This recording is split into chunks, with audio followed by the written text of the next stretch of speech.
Hello and welcome to NoCB, a grand strategy podcast. I am your host, TJ Hafer. Yes, I just fixed the echo. Sorry about that. I'm your host, TJ Hafer, and with me is our awesome panel, including Lambert. Hello there. And including Father Loris. What's up? We don't have a guest this week, but we are going to be doing something a little bit different next week. We're actually going to have an all-women panel to discuss women in the grand strategy space. And if the little one cooperates, Rose will be coming back for... Geez, how long has it been? It's like almost 2 months now. Good. Well, I mean, how long does it take to have baby? I mean, come on, just raise the kid. Like, it's not hard, right? Just go. am I How right in hard can it assuming be? that I'm actually the only one with a kid here as well? just Well, set the yeah. focus to struggle, and then you're done. That's it. Yeah, no. So if Lambert could do it, it can't be that difficult, right? So, well, I guess you had help. So He's 4 now. It's still fucking me up. I still don't sleep properly. well, you know, we're grand strategy players. Who among us does? Show me someone with over 1,000 hours in EU4 who gets like a regular amount of sleep. And Those people don't exist. probably not. So we're kind of getting into this part of the year where there's really not going to be a ton of Paradox specific news, at least Paradox Development Studio specific news. Imperator, their team just announced Monday that they're going to be going on kind of a summer break from Dev Diaries. Hoi 4 and Stellaris have already been on kind of a summer break. Now that Emperor has shipped, EU4 is kind of quieting down. So we'll be probably, talking a little bit more about some other games, some Humankind, probably some Total War, as well as, those bigger, broader topics we sometimes get into. But we'll start out today with our regular news segment. We got a very small but fairly significant patch for EU4 in the 1.30.3 update. The first patch note of which is that the AI Pope will not push through the entire Council of Trent in one day anymore. Which I've often wondered why all of my heretic allies just all of the sudden start hating me on the same day, and apparently that was why. It's because the AI Pope always seems to choose the non-conciliatory options that just like drive a stronger divide between Protestant and Catholic, and apparently he was just passing all of that the day it became available. Day one. So. I've Yeah, just exactly. gone through the Papal Council of Trent thing as the Pope, Uh-huh. and I think I might know why that is. Because you can either choose harsh or conciliatory, like to take all of the options on the left or all the options on the right. You can also choose each individual one, which side you want to fall down on. However, each individual one you choose, for me at least, was 800 ducats for each of them. Yeah. Out of my own money, not out of Pope money, which is just why. I don't understand. I thought it did use the Curia Treasury, but I could be wrong. Has anybody else? Anybody in chat done that event as the Pope yet? So I just went with like harsh terms because Pope man. Of course. If you're not Catholic, then I don't like you anymore. Yeah, if you're not Catholic, you're not Christian. ZX Quez is saying Lambert is noticeably quieter on the stream than everyone else. So I have just boosted myself. I think it's down to Windows updates, that glorious thing that we all absolutely know and love. Always fun. Yeah. Life is pain when that fires. Yay. Meneth It's like a Comet sighted event. Meneth is also saying he gets a regular amount of sleep. You're a software developer. I've got to call BS on that. I think that's why he's got a diamond next to his name, because you've got to be a VIP.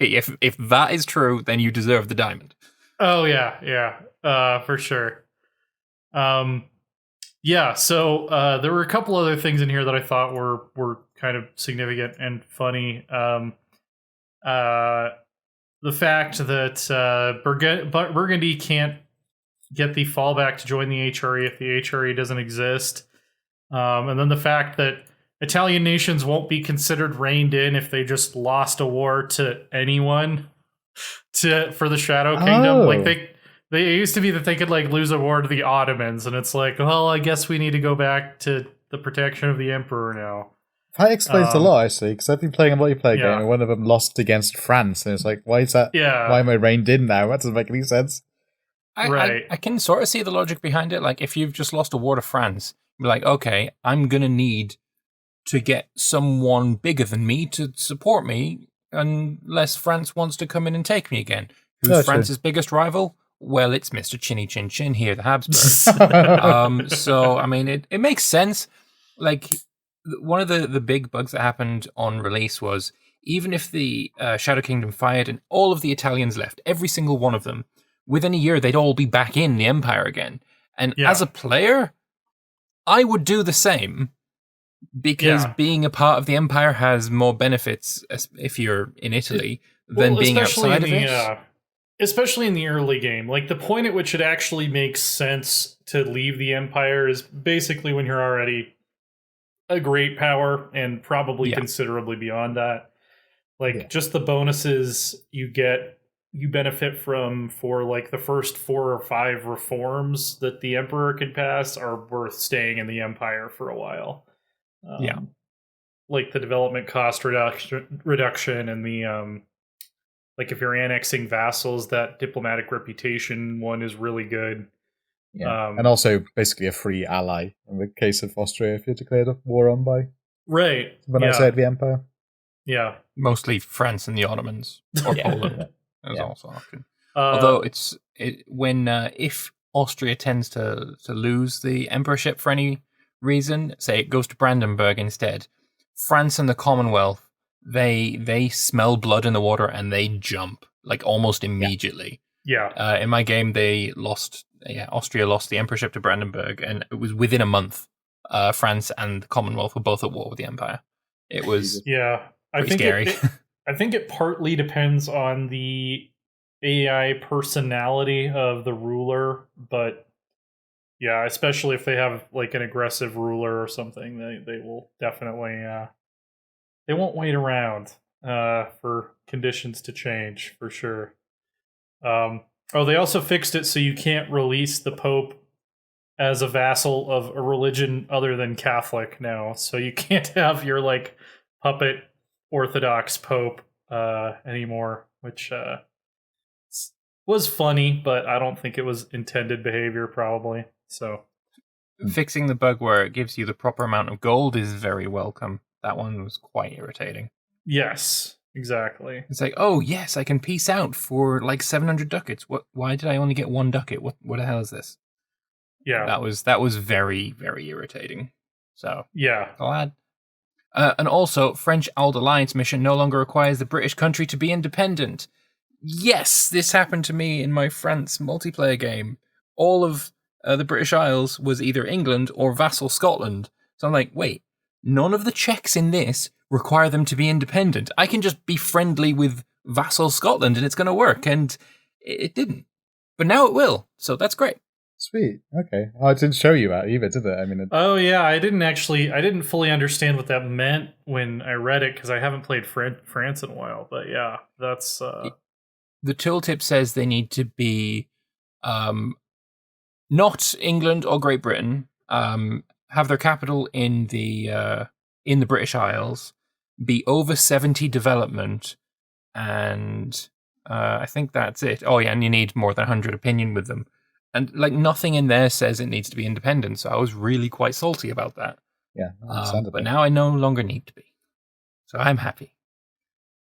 Excellent. Anything else about this patch, or I guess Emperor in general that's been on your mind? I'm really enjoying it.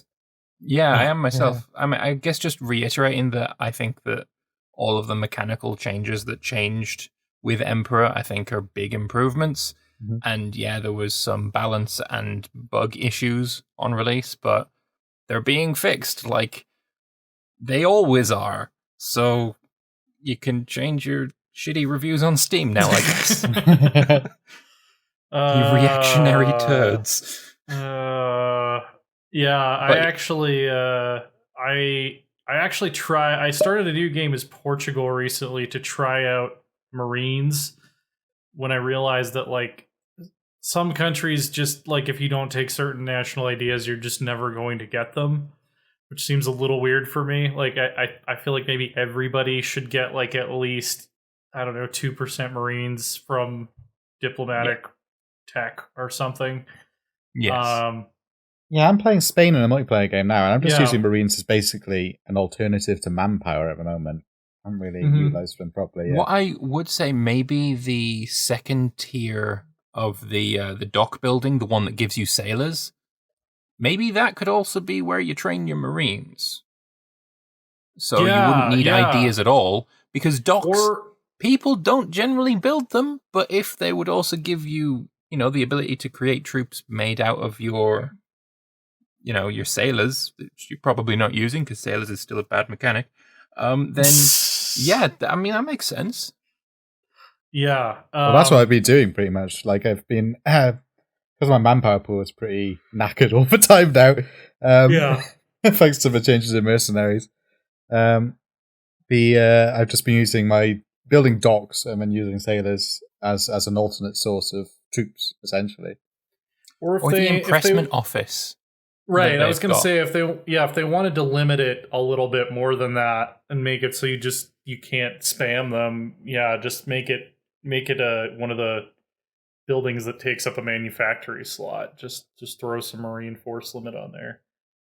I think that would make a lot of sense. I do like how they affect the process of conducting overseas wars. I like the fact that there is like a specialized use for them that way, and you can kind of, especially if you're a colonial power and you're at war with another colonial power and you want to go seize their colonial possessions, Marines are really, really good for that.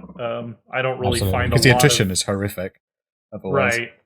Yeah, like I don't find a lot of success just using them as regular armies. The shock penalty is pretty bad. Yeah. Although late game shock isn't as important. So then it kind of makes sense. They're definitely better in the late game. Yeah. Yeah, for sure. It's been I'm having so much fun with this patch. Like I think I haven't played all the way to 1821 every campaign I've started, but I think I'm on like my 4th campaign now, and it's like, EU4 is my jam right now. This is a good time to be an EU4 player. I haven't got some revolutions yet, too. I'm quite excited about that. That seems like an interesting. Yeah, I actually have not played a single campaign long enough to get to the revolution yet. No, nor I. Yeah. How many times have you reached 1821? Ever? Ever. I want to say, I mean, I could probably count it on both hands. Like, it's definitely less than 10. I'd say I only ever do it. Yeah, 6 to 9 times, roughly, maybe. See, I've got 5,000 hours in the game, and I've done it twice as France, once as Dutch Republic. And that's it. Yeah, I guess that can sort of bring up a conversation about, like, late game grand strategy games in general, when you are objectively the most powerful in the world. Is that as fun as the starting of the game? Which I think is pretty obvious it's not. And I guess that could bring up a conversation about, like, what would you do to fix that? Play multiplayer. Well, I'm not counting multiplayer. I've reached 1821 as in multiplayer games. Yeah, it's the only time I've ever done it. And mods as well. MEIOU and tax specifically, but that's cheating because that goes from 1356 to 1856. So technically, I've gone even further. But well, yeah, like I have more hours in CK2 even than I do in EU4, and I have played all the way to 1453 in CK2. I think 3 times total that I can recall.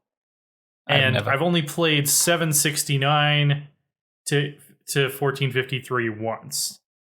So, yeah. I think Victoria remains the only grand strategy I've played from start to finish, like single player. Really? Yeah. I don't think I've ever played a single player game like from start to finish on any of it. Yeah. I mean, I think that's kind of part of the, the inherent design of these games is like you're setting your own goals most of the time. So yeah, like when I feel like I'm done with a run, I'm done. Or like when I feel I've dug myself into a hole that I'm probably not going to get myself out of for another 50 to 100 years, I generally am like, I'll just call it there, especially in EU4. Like in CK2, maybe not as much, because then, the downfall of my dynasty, the Stark-esque, decline can be an interesting series of waves to try to ride through and restore the honor of my house. But in EU4, it's like, I lost half my provinces. I'm kind of done. Like, yeah. I guess Hearts of Iron. I didn't have official end date, but I've certainly played till 1945. On Hearts of Iron. Usually Hearts of Iron I play until the lag becomes too bad for me to continue. That's me for Stellaris. Yeah. I have seen the end screen there, but I don't generally go any further than beating the endgame crisis. Once I've done that, game over. I don't think there's any. I don't find the idea of conquering the galaxy is not fun. As soon as you're on a quarter of the galaxy and you're playing only against AI, no AI can touch you, and it's not fun. Yeah, once the endgame crisis is gone, the only times that I would like generally continue a game of Stellaris is like, if I decide I want to like kill all the fallen empires or something, because that can still be kind of challenging in the late game depending on how big you've gotten. So, yeah, like Talker was saying in chat, I've never seen a victory screen in Stellaris. Neither have I. The victory conditions might as well not exist when I'm playing Stellaris. Yeah. So that's probably why I've got so few achievements for Stellaris, other than the fact that I don't play Iron Man. That also doesn't help. Yeah. So, having a lot of fun with EU4 lately. It's been kind of my main quarantine game. Yeah. And I will continue to happily enjoy this patch until we get news on whatever's coming next. At this point, I don't know. I don't know if it's going to be they're announcing another expansion. I don't know if they're going to announce EU5. I don't know if it's going to be completely different. Maybe there will be a musical involved. Whatever they're doing for the musical, I'm down. Whatever they're doing down there in Barcelona, we'll just have to wait and see. But is there anything in Emperor then that you don't like? Is there any like critiques that you have? Specifically of things that they added in Emperor? Or things that are in Emperor that are... I mean, I'll start with my one because I know what it is straight away. Go for it. It's the British Parliament mechanic. Yeah. Doesn't merge well with the Emperor's new estates because we don't get a nobility, which is strange because the British had a nobility. Yeah, it was a thing. And you don't get access to the diet mechanic, which is fun. Instead, you get the Parliament mechanic, which I might be in a minority here, but I kind of hate. I really don't find it fun at all, especially when you start getting bigger. It's just, it's time to lose a bunch of stuff now because Parliament demands some concessions so that you can get a minor bonus. Yeah, no, it's bad. The diet is way more fun. It is just a better mechanic in general. My big critique is Britain having the Parliament over the diet. And I think that also applies, and these are both features that were made for a specific nation in a flavor pack. The British Parliament system, and then also, since I've been playing as Portugal, I'm finally kind of playing around with the Holy Orders. You can get like the Jesuits and stuff. I think both of those mechanics are kind of underdeveloped. I don't know if they're really all that fun. We've discussed previously, like factions, like for merchant republics, like they seem really outdated now compared to estates. I'd rather just have estates. Same with Pirate Republics too. Yeah. Factions The of other those. one is the Curia Treasury. When you're playing as the Pope or the Papal Controller, it never seems like there's enough things to spend it on. Like, it just builds up and builds up and builds up, and like, I'm never worried about how many tithes I'm collecting because it's just a big infinite pool of money that like I'm never going to be able to spend it all. So it may as well be 9999. Yeah, like we discussed like maybe a way to solve that would be, hey, I can move some money from the Curia Treasury into my national treasury at the cost of corruption. Like that would be interesting. Yeah, maybe the Pope could have another slider. Oh damn! No, they'd never do it. Sliders, no, never. But like, how much money you siphon off the Curia Treasury? You increase that slider. It also increases your corruption and lowers your devotion. That would be really interesting and also like awesome. And reform desire for the Pope, definitely. Boxburger's pointing out there's no Swedish mission tree worth a damn. I actually think Scandinavia definitely could use a flavor pack at this point because I'm playing as Sweden in my current Twitch series. And I was like, wow, I can't believe this is a game made by a Swedish company and Sweden still only has like 5 unique missions. And there's like minor princes in the HRE that have like an entire unique mission tree now. They start with 20% infantry combat ability. Sweden don't need nothing. I think my biggest gripe with the DLC is actually about the mission trees, especially Austria's mission tree. Which, I mean, I like mission trees because they guide the player into doing historical things. Essentially, like you get the Spanish mission tree where you end up conquering the Americas and you own the Spanish Netherlands. Really, if you weren't for that mission, why would you bother going to get the Spanish Netherlands? But the Austrian tree has got a lot of good in it, but it's also got a lot of stupid things like Austrian Australia. Like why is that in it apart from like a pun?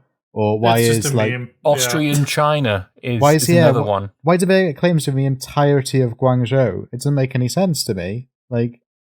Yeah, I don't like it personally. Like some of them seem like they got more attention than others too. Like Switzerland, their tree is okay, but like compared to some of the other nations that got trees in Emperor, like Switzerland almost seems like they have less stuff to do than they did back when they just had a generic tree with like a couple of unique missions. Like the missions they have now are more interesting and more historical and more flavorful. But it seems like very bare bones compared to some of the other trees that they released. So yeah. I mean, less PUs in mission trees, please. Just fewer PUs. Don't put PUs. Well, it's the only way I can get a PU because I don't understand how. Okay, we'll change the mechanic. Give us a no. I'm the opposite. Tree. I wish that British one didn't give a vassal Castle Spelly on Scotland. I think rather they should have given a PU. That's way cooler. Or the opposite way round. Scotland should get a PU on Britain, get the Stuarts in. Yeah, I mean, technically, it should be inviting the Scottish king to also be your king or something like that. Yeah. I mean, the Acts of Union were their whole own other thing, but yeah.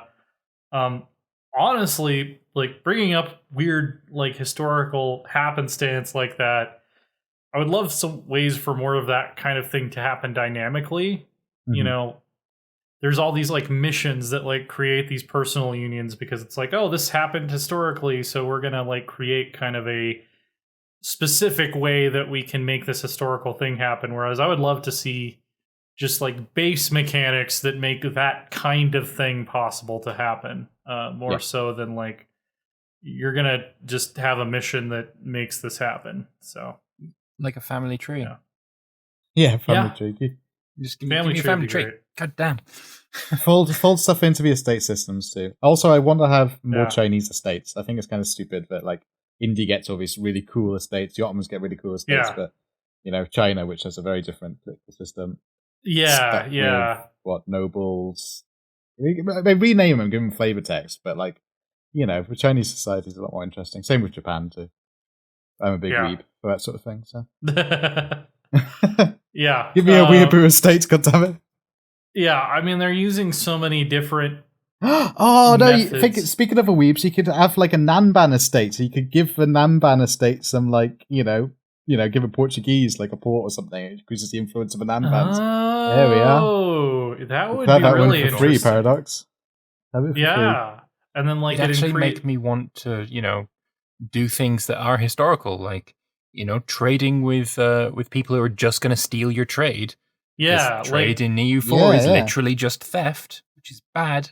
But yeah, no, if you've got some kind of estate interactions, like, okay, if you give this to Portugal, then we're gonna just give you this amount of money every few years just to represent the amount of money that the trade would facilitate. Or they also more importantly, guns. Guns as well. That's the other thing. Yeah, it should radiate the non-bond provinces should basically radiate institutions from whatever institutions the nation that you're granting that port to have access to. Yeah. If you give this nation a port or one of your provinces, you get plus 10% infantry fire. Yeah, sold. Have it.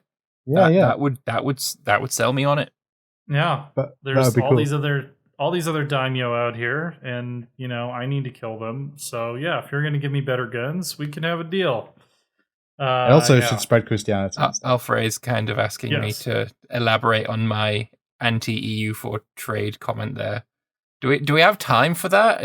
How long is the podcast supposed to go? Because I mean, we only have one other dev diary to talk about today. So if you want to elaborate, go ahead and elaborate. All right, sure. Trade in EU4 is literally theft. You put your boats in a trading zone to take money from one trade node and pull it into another one. There's no situation other than if you're a merchant republic and the other people in that node are going to get a little bit of a bonus. Other than that, there's no situation where trade is beneficial for someone upstream, and that just isn't realistic. Like, the bonuses for say an Indian nation or a Chinese nation or a Japanese nation for trading with the West might have been minor compared to the benefit that the Europeans were getting, but there was still a benefit. And I mean, in China's case, it certainly was not beneficial for the Europeans until the Opium War. I mean, China made so much more money from the Europeans than the Europeans made from the Chinese. Yeah. Exactly. I mean, that's just straight up not represented at all. There's no selling. It's not trade. It's theft. Yeah. And like that's one thing that I think Imperator does well is that there's bilateral benefits to every trade agreement. Mm-hmm. It's not like someone is paying for the agreement and someone is getting paid. Like, everybody gets paid because trade exists, which is I mean that's how trade works. ZX Quez is pointing out mercantilism is basically theft, and that's true. The theory at this time of economics, at least the nations that were mercantilist, did basically see trade as zero sum and as you have to take your portion of the trade so other people can't have it. It just turned out that wasn't actually correct. So it represents how people at the time saw trade, but at least imperialist powers at the time saw trade, but not actually how it works. Yeah. I mean, you brought up a great example of it. In Japan, the Nanban provinces, they gave away those ports for a reason. It wasn't a give me this or you will all cease to be alive anymore. They got a benefit from them. Absolutely. Guns. Yeah. There was a benefit for the Indians that sold their ports, like Goa, to the Portuguese. They got a benefit from them. Where's the benefit with the Chinese, right now? Macau was just leased to the Portuguese. There was no war. Right. I mean, I guess the ongoing benefit right now in EU4 is that you get like a small regional discount to development and stuff from having those trade company buildings there or whatever. But yeah, it's not like it is very kind of a zero sum thing. It also makes all trade unidirectional. You were mentioning benefits for people upstream. Like it can't, EU4 really can't model appropriately things like the triangle trade or like the Indian Ocean monsoon trade, which were circular. True. Yes, nations and cities sprung up along trade routes. Yeah. Like Novgorod and all the cities that popped up along the Silk Road.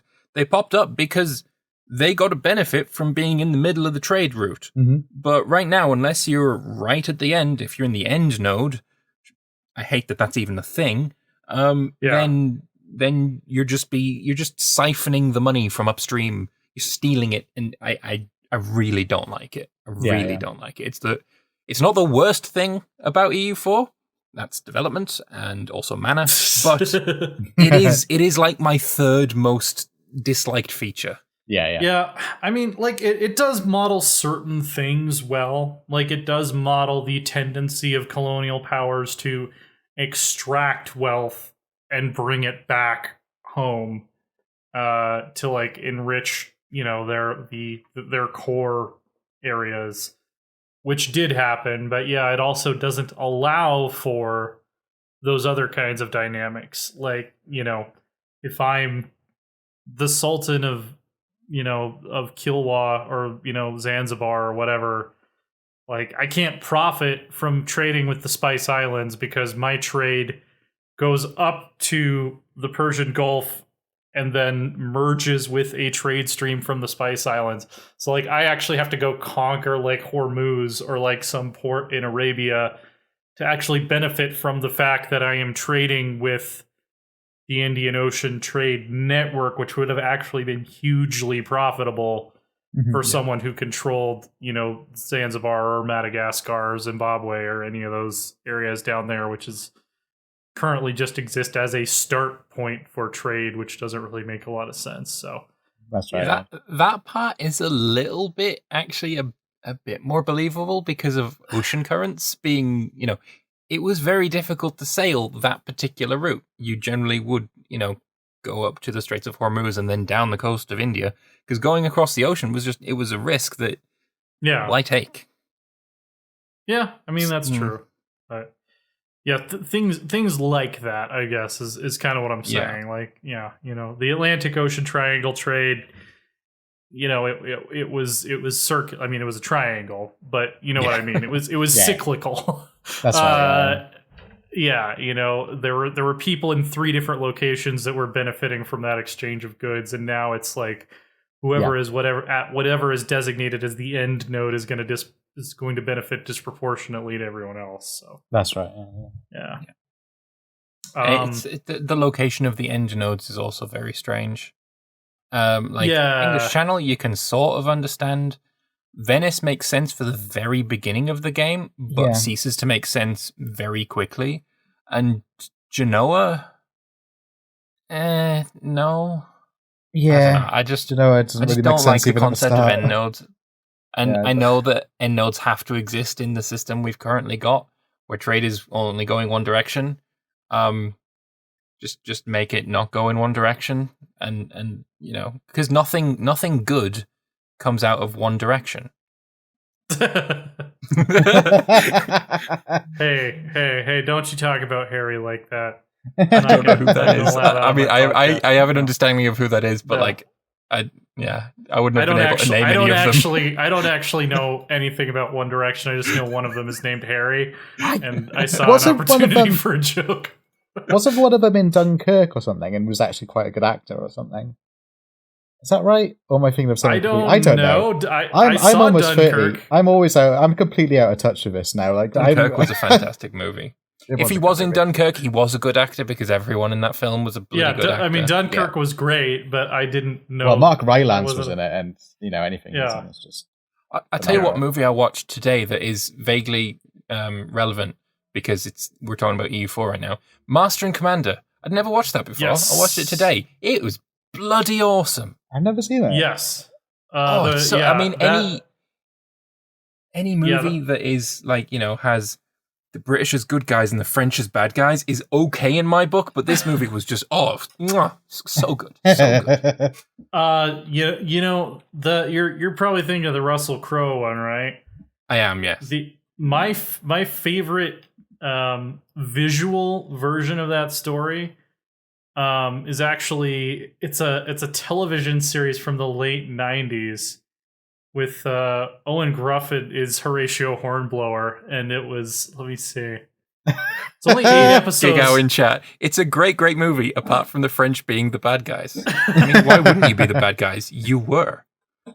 Yeah, it was an ITV series. It ran for 8 episodes from 1998 to 2003. They're all like the length of a movie. Well, Hornblower. Interesting. Yeah. Box yeah, says Hornblower's the friendship amazing. was supposed to be American in the books, by the way. They actually, as I watched it today, I can confirm that they do mention that it was built in America in the movie as well. Yeah. So Bellargain's saying Master and Commander isn't Horatio Hornblower. Isn't that the same series, though? They're based on the same series of books. I want to say. I know Hornblower was a different series. Hornblower was Okay. was the ITV series with what's his name? Welsh bloke, I forgot the name of it. You've just said it had Robert Lindsay too in it. Very good though. It was like Sharp on the Sea. But they're all based on C.S. Forester novels, right? Like they're all. I'm not quite He sure. wrote about a bunch of neighbors. Okay, maybe Master and Commander wasn't C.S. Forester. Let's see. I don't know. I was just mentioning the movie because it was great. Oh no, yeah, you're right. Books, actually. Master and Commander was Patrick O'Brien. So yeah, I'm thinking of two different guys who liked to write about boats. I mean, why wouldn't you? Boats are great. Boats are pretty cool. I mean, yeah. Yeah. Okay. Well, learned something about literature today. Welcome to the book / early 90s Napoleonic TV show podcast. Yeah. Yeah. We're gonna be reviewing all of the episodes Sharp's of next. the 1990s ITV Hornblower series. Yeah. That's gonna be our project over the summer. Well, sounds great. I'm gonna be straight with you and say I don't have a transition. But we also have a Crusader Kings 3 Dev Diary this week that I think we all really enjoyed because we talked about it for quite a bit before we started recording. Yeah. But Bjorn Iverson, Metal King, did a Dev Diary about the music in Crusader Kings 3, which I've been raving about because it's really good. It's like really, really good. If you're listening to this later on SoundCloud, I will actually edit in the like high quality tracks that we're going to be listening to here. But they talked a little bit about kind of their philosophy with the sound design, where they have, instead of just these set tracks that like play contextually, they have sort of ambient pieces of music that play when there's nothing like really specific or exciting happening, and then they have musical stings that come on, when you declare war, or like the beginning of the Crusades, which is my favorite piece of music in CK3 so far. But also just like, ambient sound is going to be contextual based on where you are and like what zoom level you're at and stuff. Events can have like specific ambiance added to them now, which is really cool. There better be Tibetan singing bells, right? If you ain't going in the Himalayas and you hear ding dong, like I ain't gonna be happy. Well, they've got ding dong for when you're hovering over India. For the I forgot what the bells are called. Someone says it in the comments. I know what you mean. Yeah. I could go up to. I'll just turn on show only dev responses now because we'll be able to find it later. I know, we can play a couple of these if you like. It was like one of my favorite things about the societies, right? Was when you're playing in India and you went on to the Indian unique ones. It had it had a beautiful like little sitar twang and cows in the background and stuff. It was just brilliant, lovely little musical ambience there. It's very good. Yeah. By the way, Dev Diary Face is asking, is the CK2 intro music or something like it in CK3? The title screen music is the same melody, as the CK2 intro music. The Fantastic. But it's a completely Brilliant. new arrangement. No, that's perfect. As long as it's got that little orchestration of it. tune, you know, I think that's really important for sequels, right? To have that little callback. And although CK2 is not an old, well, I guess it is an old game, but it's been updated for years. Yeah. It would still feel nostalgic. I wrote lyrics to that, by the way. You guys didn't Nice. know. You're going to have to sing them at some point now. You do We realize are this. kings crusading for the Holy Land, side by side, with bright hearts and our swords in hand. We shall cleanse the path on which the faithful pass, and if need be, spill blood across the sand and grass. Unironically love that. Amazing. There's I four love it. verses based on 4 verses. There's one for Muslim rulers, one for Vikings, and one for steppe rulers. So You better do that is the next actually PDX really karaoke. cool. Now you need to sing uh-huh. it to the actual track. yeah, I actually I tried to arrange it to the actual music track one time, but yeah. Okay, next PDXCon karaoke. That's you have to do the whole shebang for that. I'll try to get I'll get Pagan Fury or someone to play the instrumental part. I mean, yeah, we'll clearly have the clout by then. You know for a fact that Jesse is going to be okay with that, and we'll all punch that through thick and thin to get that to happen if you tell him about it. Jesse is always supportive of me getting drunk and singing dumb songs about his games. So, yeah. Anyway, about the melodies I was talking about. So the melodies, like having a string little melody like runs through a series is quite important to me. Yeah. Because I don't know if you remember the Rome 2 trailer. It was a live action trailer. So the soundtrack for that was that was done by Jeff Van Dyke, who was a long-time collaborator with basically all the old Total War games up until Shogun 2. Anyway, he did the thing, but at the end there's a little bit of Rome 1 soundtrack, and anyone who grew up with Rome 1 could recognize it. It was like da da da da da da da da, and it was that little thread that ran through it made that trailer, I think. Making those little tunes that could call back to the previous titles. It goes a long way, I think, in just warming your old little bones with a bit of nostalgia for old games. Oh yeah, nostalgia does sell. One of my favorite pieces of strategy game music still is the Barbarian victory theme from Total War Rome 1. Yeah. Well, I was planning on bringing that up later. Yeah, I get. You know what that makes that so fantastic? It's the cheering that happens, and it's because you got barbarians going to and they're cheering and bashing tankards too, and it's a real tankard bashing song. Yes, and it makes you feel not only that you've won a victory, but you're a barbarian with a big pint of brew, bashing a tankard and celebrating a great victory against the Romans.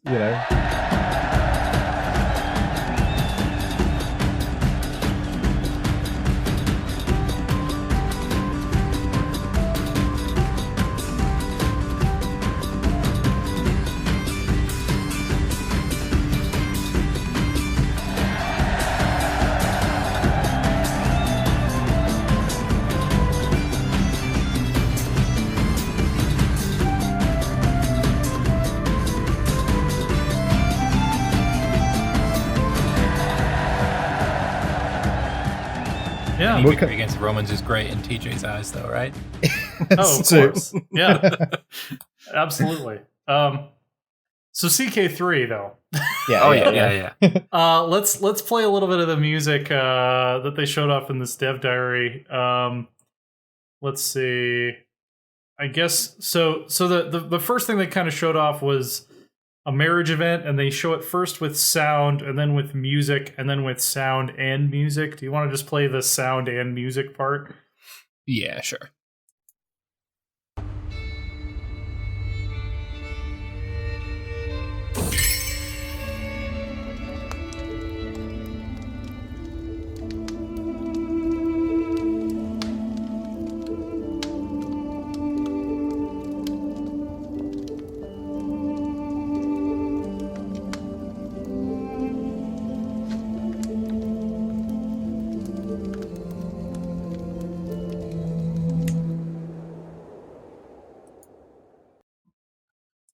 Now, Can what I- I can- really got. Can I just point out, before we talk about the music, this dude's hand. Yeah, This dude's there's poor hand. Oh, that stood out so much to me. And it's like, oh no. Yeah, that's something I imagine will probably be fixed by release. That there's like an invisible box there. Yeah. Also, confirmation that Glitterhoof is in the game. Oh yeah, Oh, it's did the they arrow really? symbol. Yeah. Well, I mean, it's Oh, basically like the Platypus Roman in Imperator. It's their error log thing. Yeah, or the error dog in Yeah. in Hearts of Iron. Yeah. Yeah. So Glitterhoof lives on. He does, for now. I really think appreciate the people- fire crackling in that. I don't know if you feel Yeah, that. Like that was this sort of- really good. like a really And nice home and half sound. The flute sort of reminded me of something from the Game of Thrones soundtrack as well, honestly. There's definitely some Game of Thrones ishness in this. Yeah. It had the do, sort of ish, like very, very close to it at least. Yeah. It was like Was a it nice confirmed the opposite? No Glitterhoof. Yeah, no, this won't be in the final game. This is just in the dev copy to track errors, I guess. I imagine it's Yeah. in the development. If you open a development console, I imagine it's probably the same. Well- Like in Hearts of Iron, if the error dog pops up. Here's the thing, like we've discussed. Oh yeah, Glitterhoof's probably not going to be in at launch because they would have to make a full 3D horse model. It actually would not surprise me at all if they made a full 3D horse model just to hide in the game as an Easter egg, and then tell people that Glitterhoof's not going to be in there. Like Yeah. that wouldn't surprise me. No, I wouldn't Yeah. suppose me too. Yeah. Put it in when they do the Horse Lords DLC. Yeah. There you Give go. give you a bit more of a Mongol sort of game. Then just, there's got to be Release- horses in the background of the events anyway. So, Released for Horse Lords I mean, DLC, but they're it has already nothing to do in. with Mongols. It's just horses. Just horse Put a Yeah, mod in the Reigns of Yeah, Castamere it's- for every marriage yeah. event. Oh God, no. Yeah, so the other thing they're kind of showing here is these musical stings. So the first one they showed us is for when you declare war. Which I this think one. is it's just so effective that like you have this kind of epic piece that plays, at a dramatic moment. So here's what that sounds like.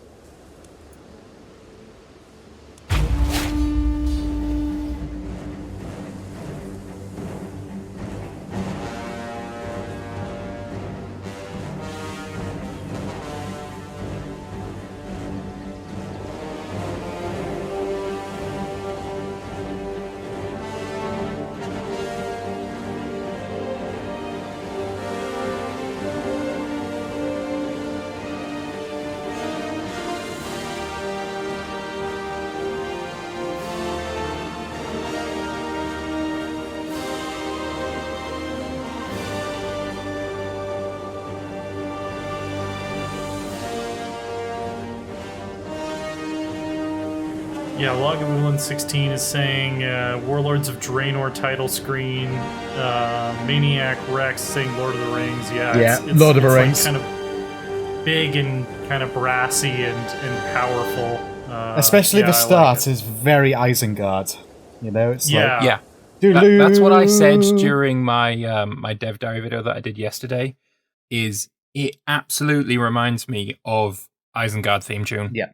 It is, Yeah. it's spot on. Well, and if you'll notice, it seems kind of yeah. like when you're at peace, or if you're arranging a marriage, or you're just kind of panning around the map. They've got a lot of strings, a lot of woodwinds, and then they bring in like the brass and the drums for warfare. Like those two groups of instruments represent Crack out the shit's war, about to go hurdy-gurdy. down. Yeah. The horns We of march war, to yeah. war. See, Today I we don't march know, with hammered dulcimer in World of hand. Warcraft. I've never played it, so I don't know the Warlords of Draenor one. So that reference totally went over my head. But I will have to look it up. It was an absolutely terrible expansion, but the music was quite good. I was far too cool to play World of Warcraft. Well, I mean, Yeah. Game of Thrones was really bad at the end, but they had Loras good is too music. Let's cool bring it for back to World of that. Warcraft. I played RuneScape. I was much cooler than you. That's the first thing. That's the first thing that comes to mind when I think about people who do a grand strategy podcast. So we're so cool. We're just so unbelievably cool. Just way too cool. Yeah. Slick back hair. Got your sunglasses on, even when it's dark in your room. When you're playing your grand strategy, you're going to war with the horns blasting. How much more cool can you get? I mean. I do a guitar solo every time I declare war. The last time I used the term cool was in the 90s. I don't know what's cool now, sorry. Yeah, same. I've actually lost touch of what's happening in popular culture nowadays. Yeah. Well, other than One Direction is a thing, or is it anymore? I don't know. I don't either. Well, what music is good now? I don't know. You say how much cooler than that can you get? You actually can get a little bit cooler, because we also have this piece of music called the Crusades start. Yeah. Are we skipping over the ambience then? We'll go back to the ambience because that is cool. But I want to hear this really quick, because this is like when I was playing the demo and then like Crusade for Jerusalem popped up on screen with like all of this fanfare. And then this played, I was like, all right, this is like some next level like music design for a grand strategy game, because this literally, in the same way a film score would, like it hits at the exact right moment, and it just made me want to be like, let's go! Yeah. I have my own moral reservations about the Crusades, but within the context of this game, let's fucking do it. Like it's yeah. So this is such a good piece of music. I love it. I absolutely love it. Yeah. Here we go. I'm not religious, but right now, get the Holy Land back. Yeah. Now! Yeah. It is holy in this moment because of this music. Yes. But yeah, let's give this a play then.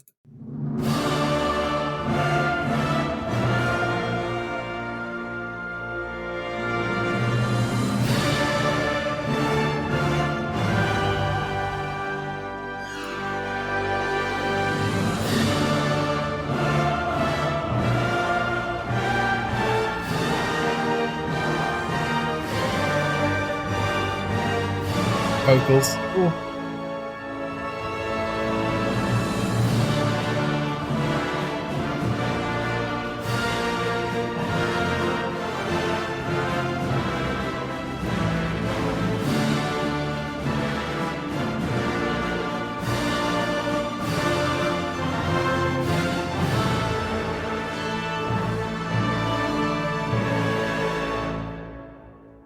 Yeah, listening to this, like, I just immediately turned into that meme of, like, that guy sitting at his keyboard with, like, a pot helm on. Like, it's time for a crusade, you know, like... Yeah.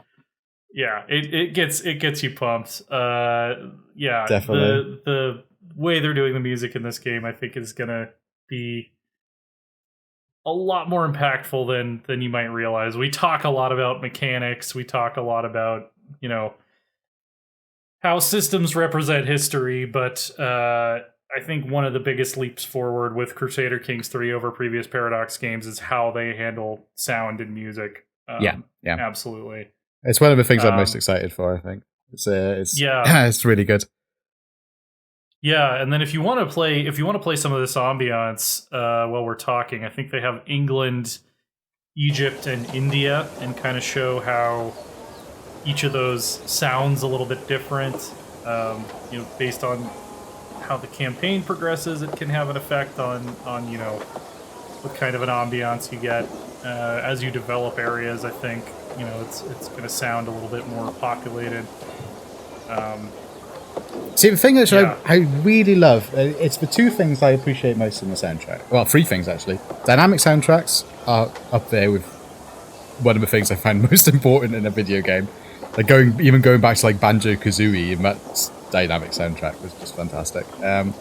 Traditional instruments for historical games, they've got a whole range of traditional different cultural instruments. They got a hurdy-gurdy, and I mean, if you don't have a hurdy-gurdy, I mean, something wrong with you, I think. Like, oh yeah, I love the hurdy-gurdy. I mean, my favorite band in the world, that's one of their main instruments.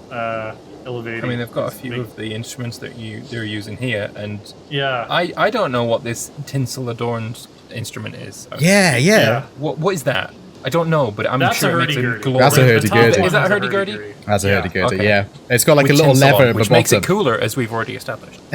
Yeah, it's. I believe the way it works is you turn a crank, and then you use keys to pluck like an internal set of strings. Is I think. Yeah, it's kind of like a sort of cylindrical violin. With like mechanical strings. Yeah, that's cool. Right, it's really cool. It's quite an advanced piece of instrument for when it was actually created. To be honest, if you like this, crank keyboard as well. If you like video game music, video game scores that use traditional instruments, I highly recommend anything by Chance Thomas. There's a lot of it on Spotify now. He did a lot of the music for Lord of the Rings Online, and I still think, even though I'm not the world's biggest Lord of the Rings Online fan, the soundtrack for the Lord of the Rings Online Riders of Rohan is one of my favorite probably one of my top 5 favorite video game soundtracks of all time.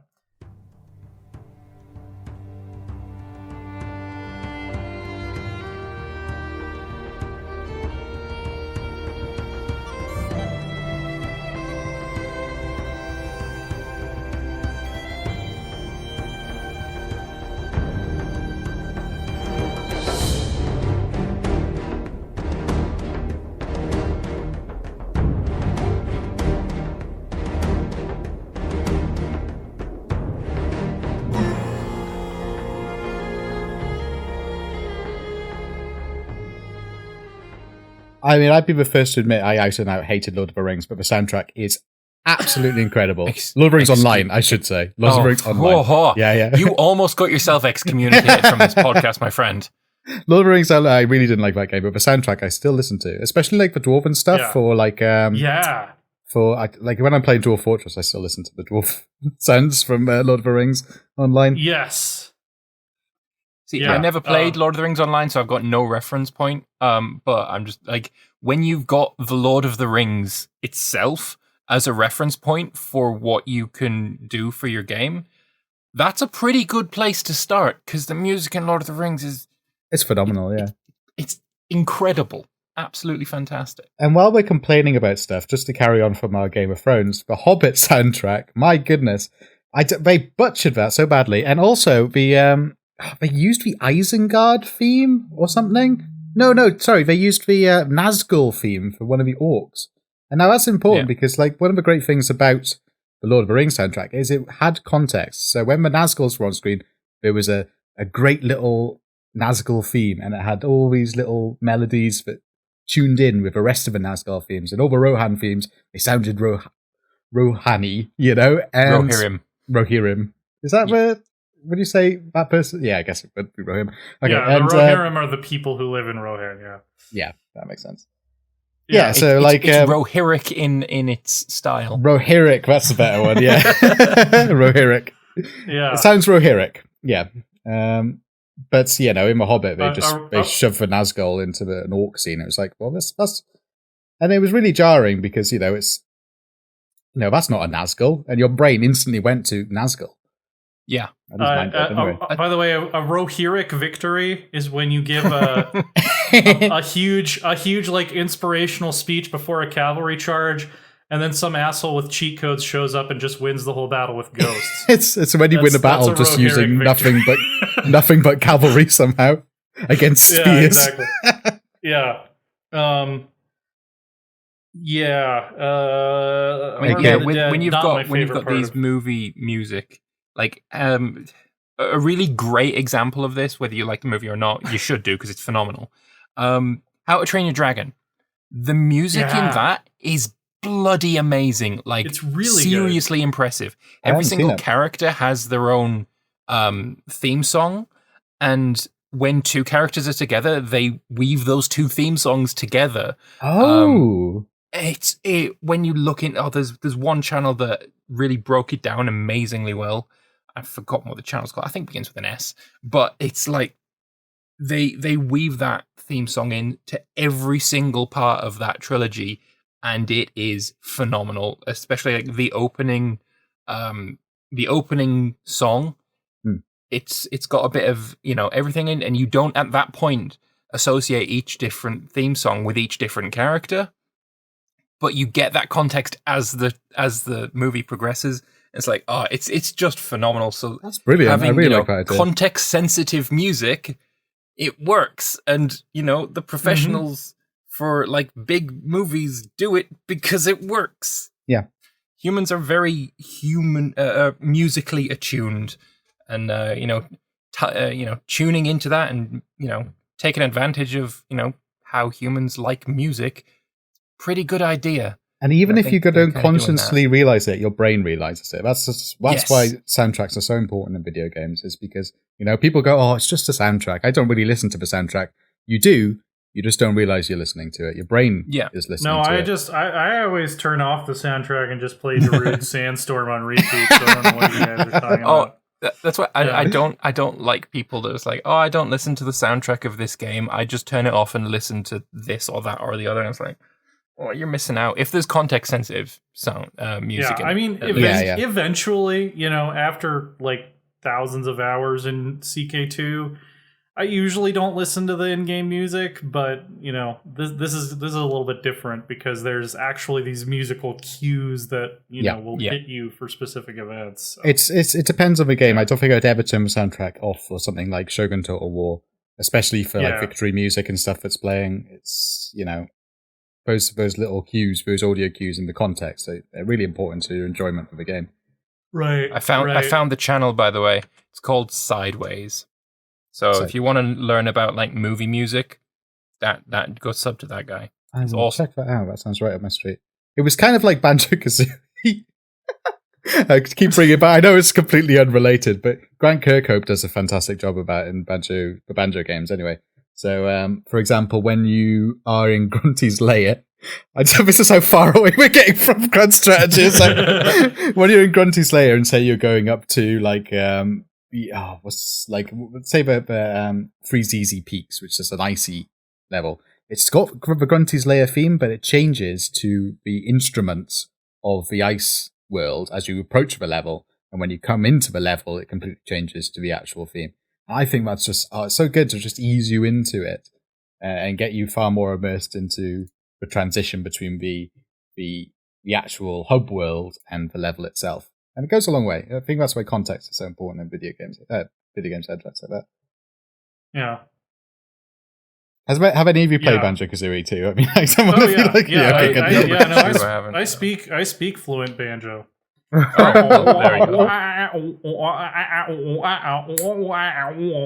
That's how every character in a Rareware game talks. Yeah. So yeah. Wow. That's all I've got to say on that one. Yeah, it was very good. It actually worked. Clearly phenomenal. Yeah, see, very multi-talented. If you ever play a Lambert, there's a lot of Britishisms. For example, one of the characters quite obviously says "Umi knackers" in it, which I think would fly over the head of most people, apart from British people. Poor guy. Yeah, hope his knackers are all right. Yeah. Well, before we wrap up this dev diary, I think we should play the full piece of music that they gave us, which is this Knights of Jerusalem. It kind of shares some stylistic space with the Crusades beginning stinger, but it's a little bit of a longer piece. So I'm gonna grab a drink real quick while we enjoy this, and then I'll edit this into the final podcast later. Enjoy. It really is good. Mm-hmm. It is.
again, the vocals, so important to have. Yeah. Oh, just so important to have really good vocals. All right, so that was Knights of Jerusalem. I love that. Mm-hmm. So good. It's like the music is just I like. There are so many things about any given upcoming strategy game where I can say, I wish they'd done this way, or I kind of wish that this was in there, or that they'd focus more on this. But it's like, the music so far for Crusader Kings 3, I just don't have a bad thing to say about it. It's just really amazingly awesome across the board. Yeah, absolutely. I'm very excited to play it. Yeah, and they're going to allow us to mod in stuff, like we can add musical stingers to our events and things like that. Which is very important because every time my character dies, I want to have that, that Nigerian pole dancing pole bearer theme. No. What you want is a Nigerian coffin dance, but the bardcore version. That's it. Yeah, that's it. Yeah, there's a tavern version which is just amazing. Yes. Yeah. Absolutely. That would be awesome. Music. I guess we, specific to this dev diary, we've talked about it quite a bit, but I'm curious, what are you guys' favorite other like music tracks or soundtracks, specifically from strategy games? We could narrow it down to Paradox, but if you have anything else to call out, like we mentioned, Rome 1 earlier had one of the best soundtracks of any strategy game ever. What are some of your favorites? Oh, I think if we broadened it too much, I would have a very hard time to pick because there's so many things to produce real Total War games. Which I picked a favorite, and then you're now broadening it to more. See, I thought that I could do some sleight of hand and just make it seem like that all came up naturally, but then you had to go. ahead and well, I'm not gonna allow that because you threw me under the bus with opening it up. All right. Well, if we're opening it up, then it's pretty easy for me. We'll do two. How about that? A Paradox one and a non-Paradox one, just to like. Yeah. Well, I my non-Paradox one would just be the Barbarian victory music from Total War Rome 1, but. Hold on. I know exactly my favorite one. Yeah.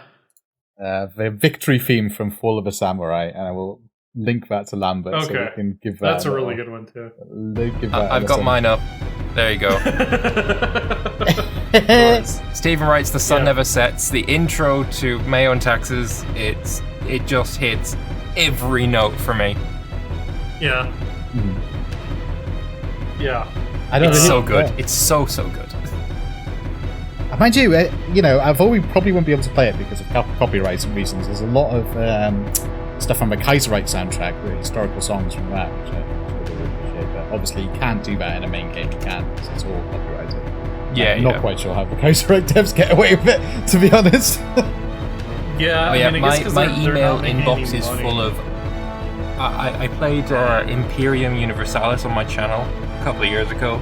My email inbox is full of, this video's been copyright stricken. This video's been copyright stricken because the mod added like one sound that wasn't legit, and every video is now like getting money from it.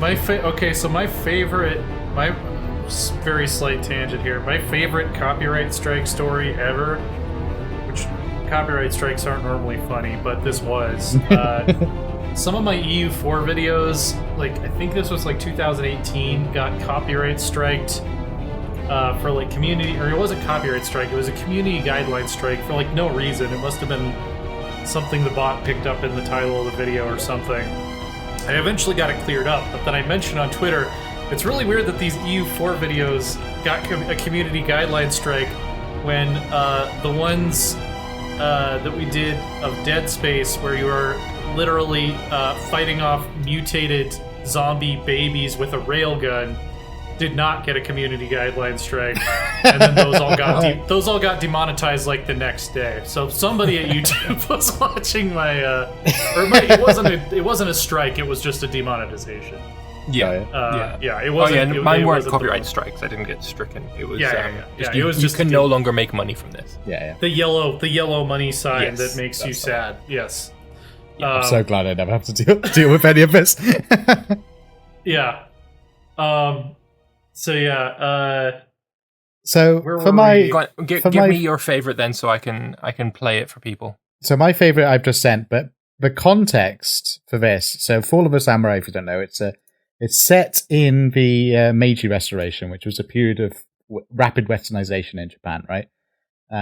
Right. So this starts with traditional Japanese tunes, and then quickly transitions into like far more Western styled music, and it's a victory theme. So imagine you've just come out of this amazing huge battle where you've had samurais and Gatling guns and cannons, and you've just won by the skin of your teeth, and then this music plays.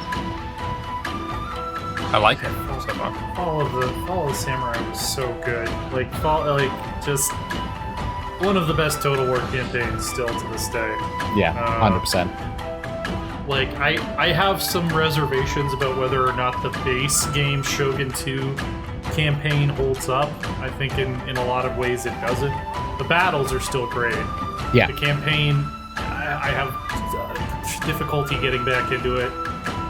Today. I agree with that, yeah. With all the progress the series has made. But yeah, Fall of the Samurai is just one of the best. Yeah. It's one of my favorite periods in history, I think, too. I think that's why I quite like it. Yeah. Meiji Restoration is such a wacky time. It's incredible.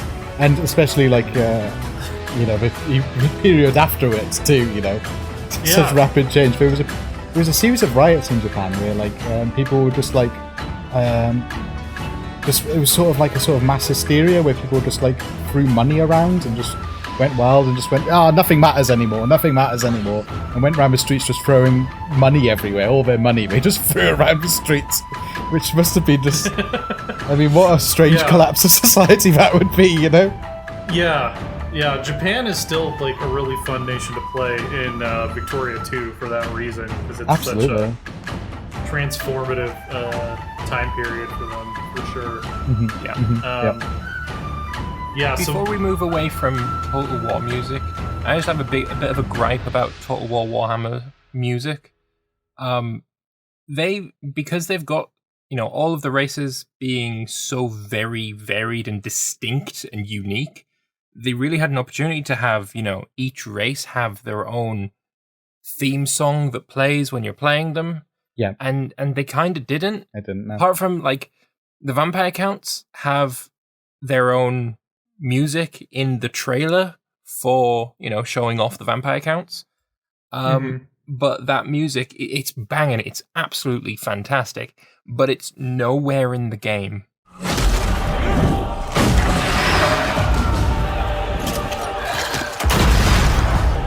I am here, mortal, and I bring your end.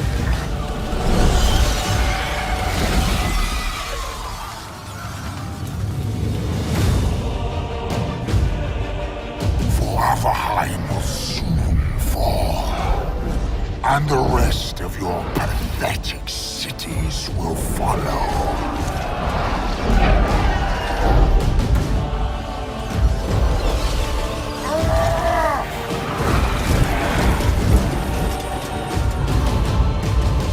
Yeah, you mean the vampire? Really sad. Vampire pirates, not vampire counts, right?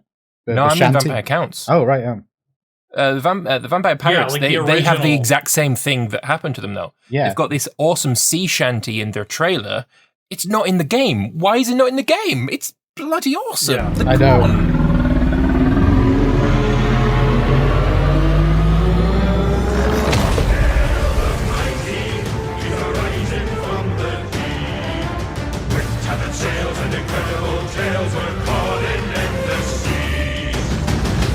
It's so good. Was it Mandalore that pointed that out as well? He did a review of Total Warhammer 2 recently. I'm pretty sure that's where I realized that fact. But he's so right on that. No, I that was one of my biggest gripes with Shogun. To be fair, not Shogun, sorry, Warhammer. And to be fair, I think in 2 they've kind of improved it. They still haven't got it spot on because you got the sort of strange Skaven throat singing when you're playing with Skaven, which is quite a nice touch. But yeah. it's not good enough. I mean, previous titles they did a lot better. And that sea shanty, that should be in the game. It's amazing. It's like really good. It is. It's like, really, really good. Oh ho, the blood runs cold. We take our loot and don't get old. I mean, sea shanties in general are just fun. Like, they're so uplifting. I mean, I guess they kind of have to be because their genesis is when you're, not very happy on a boat, you sing a song to make you happy. So they're supposed to be uplifting. Yeah, exactly. It's like a few games implement that really well. Like I think Assassin's Creed Black Flag has quite a good sea shanty thing. I've been playing a lot. To bring it back to RuneScape, the sea shanties in that were awesome too. Well, I like the RuneScape soundtrack. Is very good anyway. So speaking of different music for different Warhammer 2 armies, I just posted in chat, I broke down all of the major races in the Total Warhammer 2 campaign by what genre of metal they would be. I think I eventually decided that what was the one I was going to change out? Beastmen should actually be thrash, although grindcore kind of makes more sense for them. Someone needed to be thrash. And what's the one that has the guttural noises people make? I don't know metal very well, but is that thrash metal? I'm wondering. Thrash is like Metallica. Thrash is So, what's folk metal? I quite like folk, so maybe I like that. Oh, folk metal is my favorite genre ever. It's metal with like violins and flutes and shit. Oh, sweet.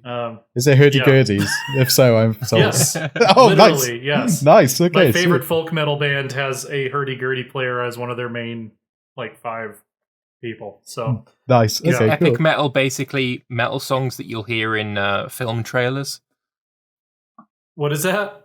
Is epic metal just, metal songs that you'll hear in film trailers? Yeah. Yeah, epic metal is it's one of those where it's kind of a fuzzy boundary between power metal and epic metal and symphonic metal. It's not like a super well defined genre, but it's generally kind of soaring epic. They usually have some brass in there, kind of instrumentation. Yeah. So Viking metal obviously makes sense for the Norse guy for sure. Yes.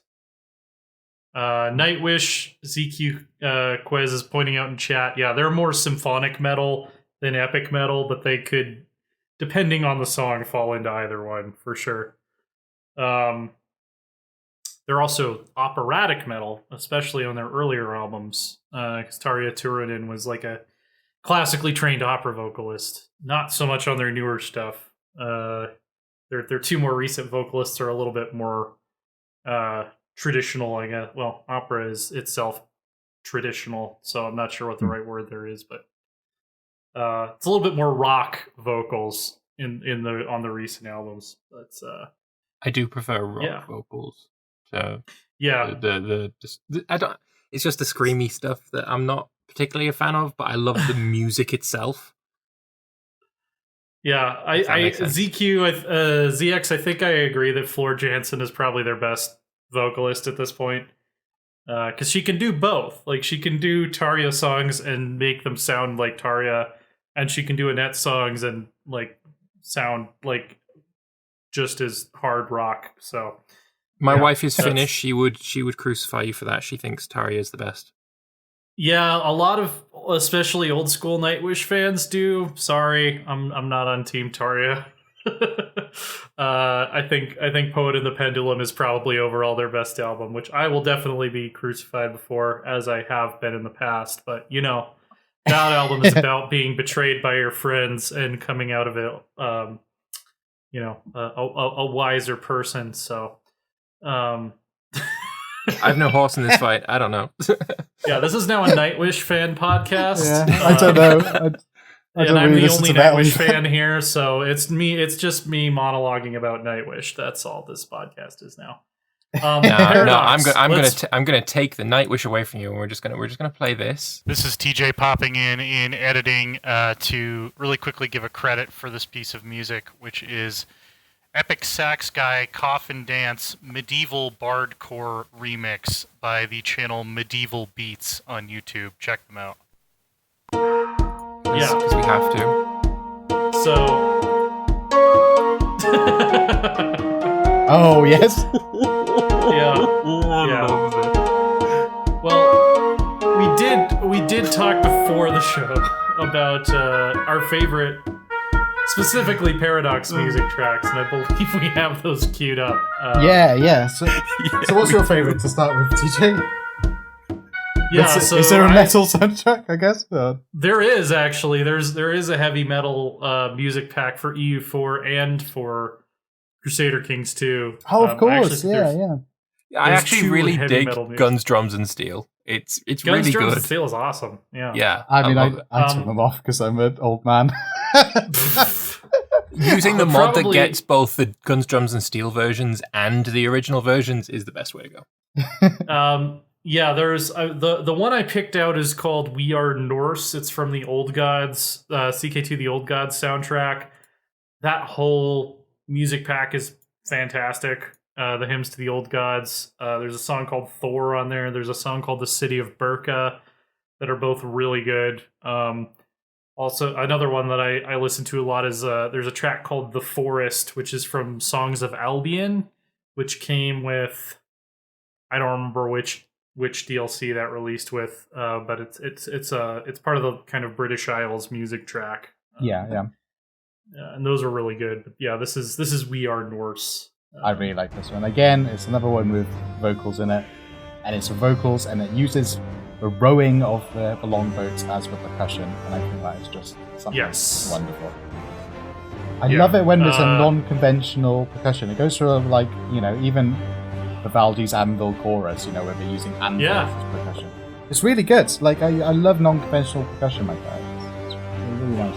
Yeah, well, and it's one of those things where like we don't really have a good record of the kind of music the Vikings played or listened to. Like we have some instruments, we have a lot of lyrics, but like as far as like melodies, that's not really something that survived. Like melodies and arrangements they're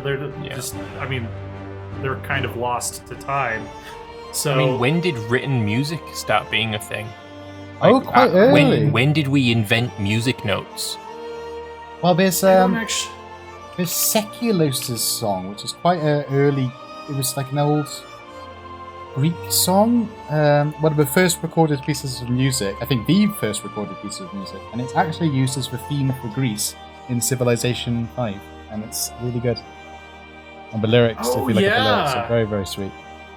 Yeah, I know there's some very, very old Celtic melodies that have been preserved, like pre-Roman Celtic melodies that we still have. But yeah, as far as Scandinavia, I don't really think anything survived melodically from the pre-Christian period that I have been able to locate. There's one from about 1400 BC. From Nippur in Babylonia today, Iraq, that is this here. That's like our earliest thing that we have. Sabaton Winged Hussars. Wait. Oh yeah, this is totally Sabaton Winged Hussars. Yeah. They were singing about how the Winged Hussars would arrive. Even all the that way was back an then. accident. Didn't realize that was going to come up. It could have been worse. Yeah, I mean that's what that cuneiform says is, and then the Winged Hussars arrive. Yeah. So. No, 100%. Yeah, no. There's this one, Psychelios, the one I was talking about before, the Greek one. I'm trying to look where it is. It was the 1st and 2nd century AD, apparently. It's the oldest surviving musical composition. And it's got like a lovely poem on it. I hope you don't mind a little poetry reading, because it is very beautiful. It says, "While you live, shine. Have no grief at all. Life exists only for a short while, and time demands its due." It's lovely, isn't it? That's such a nice little... Yeah. Yeah. While you live, shine. Oh, it's just nice. And that's years and years old, and it speaks to something of the human condition even now, like in the modern day. I think that's incredible. Personally. Yeah. Yeah. I like it. I would agree. Yeah. All right. Shall I play your we've already played your favorite song, have we? No, we haven't. Your Father Loris, your favorite Paradox song. Well, chuck that one on as well. It has to be one with vocals in it, right?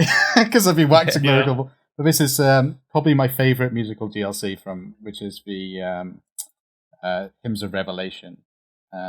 Really good. Really, really good. Really good. This is it was Agnus the Monks Dei. and Mystics, I think. It's just so lovely.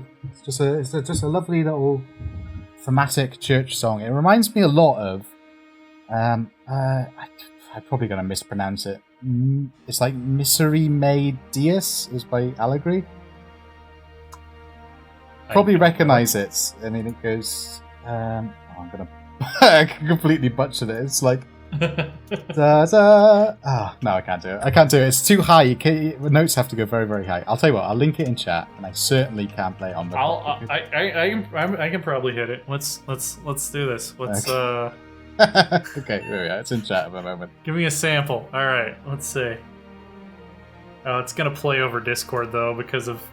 Yeah, I can't listen to it right now because of voice meter. But yeah. I could pause this and you could play that instead. Hymns of Revelation is really good though. I think it's one of the best music packs for CK2. It's very kind of eerie a little bit, but also it's like kind of an interplay between dark and light, which I thought was was a lot of fun. Yeah, no, I completely agree. And you can imagine like being in a church at the time, because at the time, right, there was a screen that hid you away from the choir. So this is basically what people heard when they went into church. They just heard the choir and heard the mass in a language they didn't understand. It was all very mystical and otherly, and it's very nice. Yeah, but you're right, very immersive. And today we just go in and hear someone who didn't do enough drugs to write good rock music singing about I don't know, Bible verses or something. It's very different in Britain. We have very sort of meek Anglican priests like So my growing up, my experiences in church growing up are basically King of the Hill. Like the episode of King of the Hill where they go to the Christian rock concert. I almost passed out laughing because it's so accurate. Like, it was so spot on. Like, you're not making rock and roll better, you're just making Christianity worse.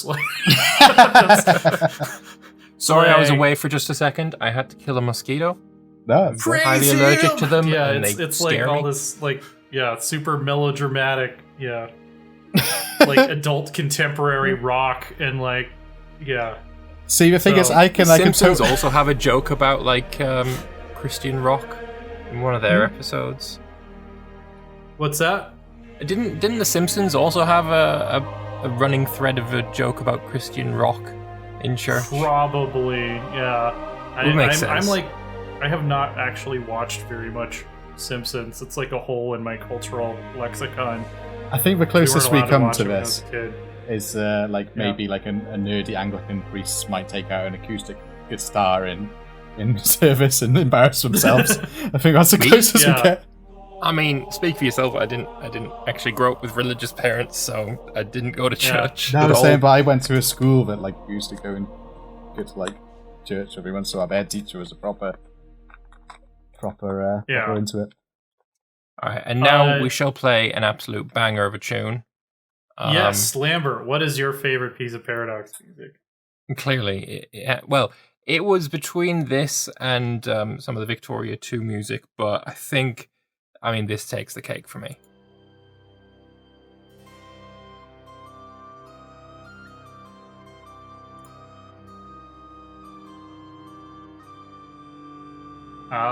Yeah. Mm-hmm. It's a good one.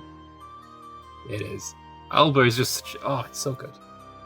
There's also a couple of songs that came with Dharma that are just phenomenal as well. I forget the names of them. If I had the game open, I could scroll down and find them. But yeah, there's a few songs in Dharma specifically that are awesome. But Alba's just it's just up there for me as the best one. Yeah.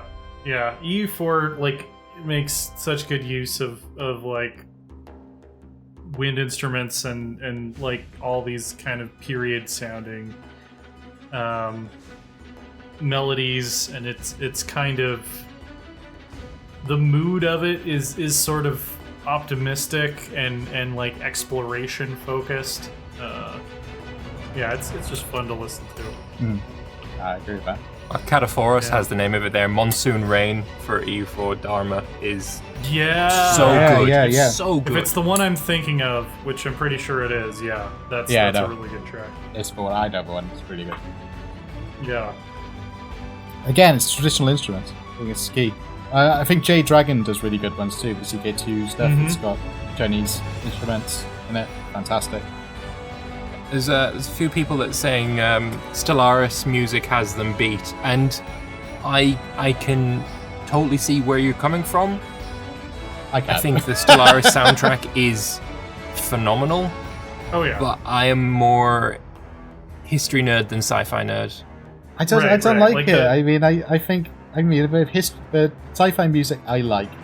It's kind of retro sci-fi. If Stellaris had a theremin soundtrack, I would be on board with it 100%, right? Stellaris, I mean, I love the Stellaris soundtrack, but they need to release a theremin music pack for Stellaris. I play nothing but the theremin music pack. Yeah. I mean, I can say right now my favorite soundtrack from Stellaris is Mechanical God. That one is awesome. I don't know the names of the tracks for Stellaris well enough. Yeah, can you sing it for us? No. I can't sing anything for you, because I can't sing. Mechanical God, he's coming to kill you. I'm a mechanical man. That's all I remember. Turn you into energy credits over time, because he's a mechanical God. There we go. That's it. Yeah, That's the one. nailed it. I think you just got it spot on. Yeah, No, Stellaris is one of the ones to turn off, actually. I'm just not a fan of the genre, if I'm honest. I do listen to other sci-fi stuff while I do it. Lambert forgot about when he tossed his coin to his tyrant. I didn't sing that. That was TJ. Yeah. It's bringing it back around to Nightwish. Tuomas writes most of the lyrics, but he doesn't usually sing. So that's Lambert, yeah. So, I will write for you, but don't ask me to sing, because I've got ears. And So yes, I am saying that I am the Tarja Turunen of the grand strategy world. That is exactly what I'm saying. You can quote me on that. I tell you what's a very good theremin soundtrack, actually. Do you know the Man vs. Machine soundtrack from TF2? It looks like we still got autoplay on. Sorry. Sorry. I had another mosquito crisis. Oh, okay. I guess while we're just talking, I'll chuck on Monsoon Rain. Yeah. What were you saying, Loris, about Monsoon Dawn? Very good theremin. If they just ported over the Man vs. Machine soundtrack from Team Fortress 2 to Stellaris, oh yeah, I'd love that. They just need to do that. Oh yeah, that was really good. That was some really good music. Yeah. I love a Team Fortress 2 soundtrack. Man. Back when Team Fortress 2 used to be artistic and good. Remember that? Yeah. When it had a style and a theme. That was a golden age for the multiplayer shooter. Yeah. That's so good, and it was it was a Cold War sort of mock, strange spy themed shooter. And what's it now? It's just a bunch of dumb hacks and microtransactions. It's awful nowadays. I haven't played Team Fortress 2. Yeah, I haven't played Team Fortress 2 in at least 4 years. So. Team Fortress 2 used to be a beautifully designed game. It was very good. Nowadays, it's just trash. See, I didn't. When it came out, I didn't really have a computer. It was like a shitty laptop. So like most of my gaming was done on an Xbox 360. When I first got not first got, but when I started getting back into PC gaming, TF2 was still popular, but like the times that I tried it, it had been out so long at that point that everyone was pretty freaking good at it, and I sucked, and it just turned me off it. Yeah, that's fair. I remember it came out as Yeah. the orange box, which was like a fantastic deal like at the time.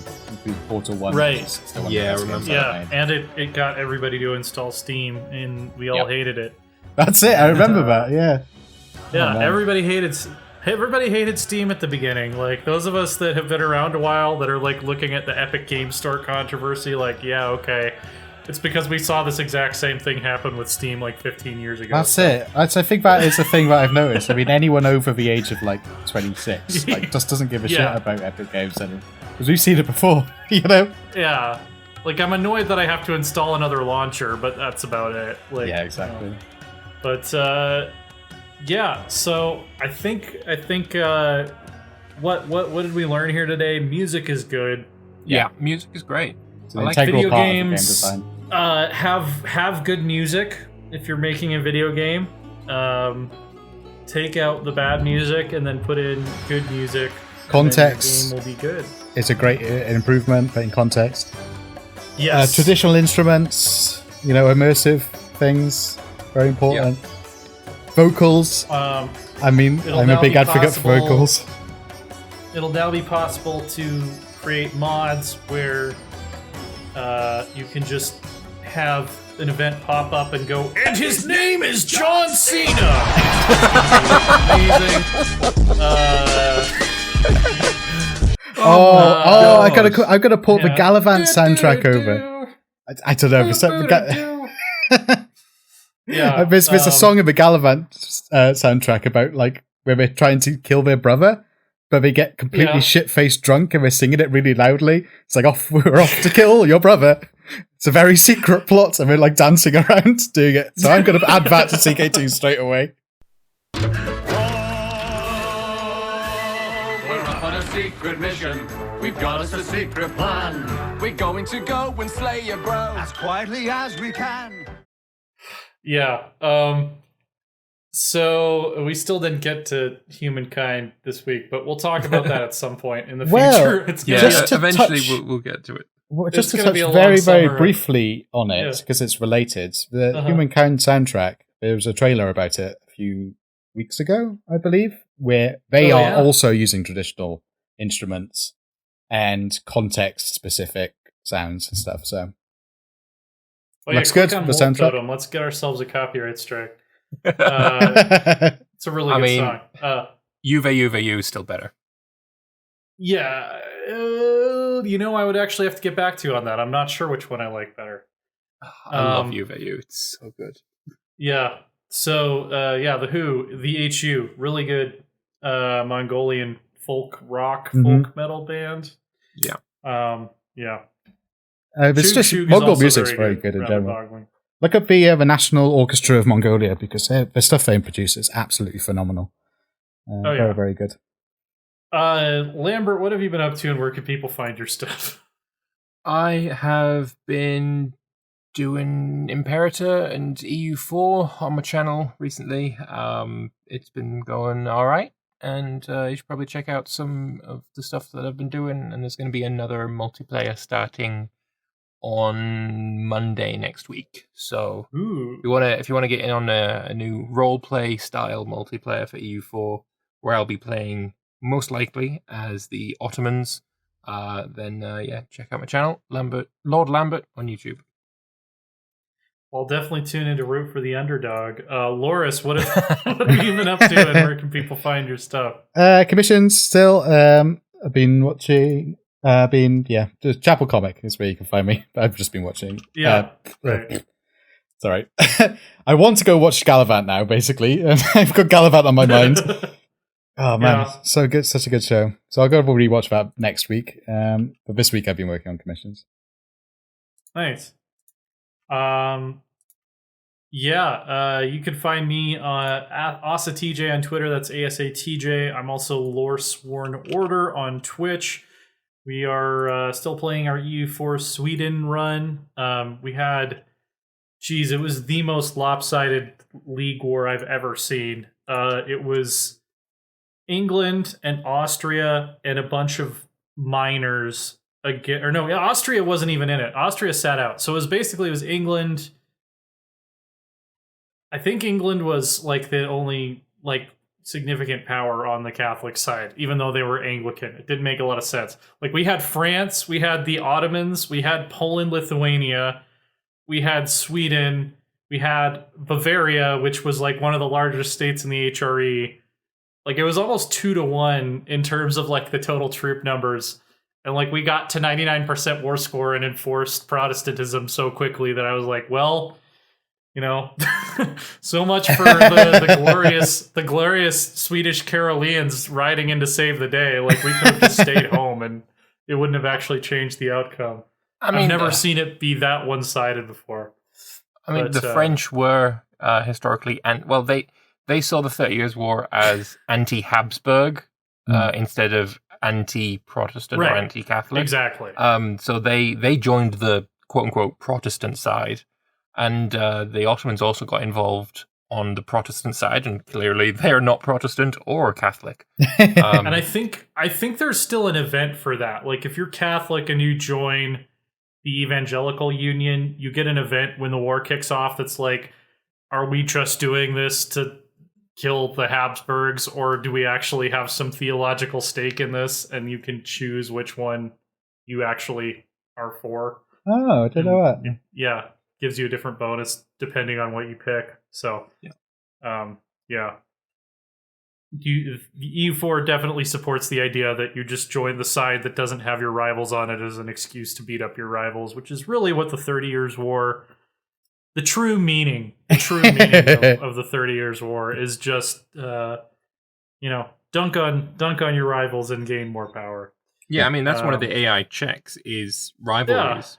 Yeah. It's they care more about that than they do about religion. Yeah, exactly. Makes sense. Yeah. So, follow us here. We're NoCB Cast on pretty much everything, and as I mentioned, I'm just gonna pretend I didn't hear that. So next week, as I mentioned at the top of the show, we're gonna have a little bit of a different episode. Rose should hopefully be coming back if she can get Rosebud to actually sleep through a podcast. And we're going to have an all-women panel to discuss women in grand strategy content creation as just members of the community in general, and various stuff related to that. So that should be a really interesting discussion. That's certainly the plan anyway. That's plans of mice and men often go awry, right? So, but that's what we're planning to do. Yeah. We might end up having to reschedule it for another time, but that's the plan right now, at least. So. Yeah. Mm-hmm. And we'll talk to you guys next week. See you later. Bye. Take care. Or we won't, because we're dudes. Oh yeah, we'll talk to you next week. We will be in chat, being moderators. Yeah. There you go. Exactly. All right. Later. Bye-bye. Ta-ra.